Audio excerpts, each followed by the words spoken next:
چەند جارێک پەیامماندایە حکوومەتی خۆجێیی کرد و قایم پارێزگا لیژنەی مۆلیدەکان بۆ ئەوەی نرخی مۆلیدە کەم بکرێتەوە لەو نرخەی کە ئێستا هەیە. ئێمە پێمان وایە قەنەعەتمان وایە کە ئەوان بەنیازن بە بەردەوام بە زیادی بیکەن چونکە لە هەموو محافەزەیەک نرخ لەمە کەمترە. ئێمە ئەمڕۆ هاتوین لێرە دۆشەک و سەرینمان هێناوە چالاکیێکی جیاوازمان کردووە لێرە دانیشتوینە. پەیاممان ئەوەیە کە ئەمە ماڵی خۆمانە هەر کاتێ بیانوێ نرخ زیادکەن هەر کاتێ بیانە زوڵم لە خەڵک بکەن ئێمە دێینەوە.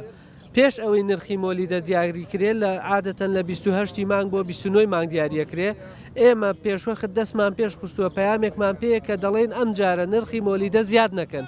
ئەگەر زیادیکەن ئێمە بە دڵنیاییەوە خۆپیشاندانی گەورە ئەنجام دەین و داوا لە خەڵک دەکەین بێنە سەر جادە.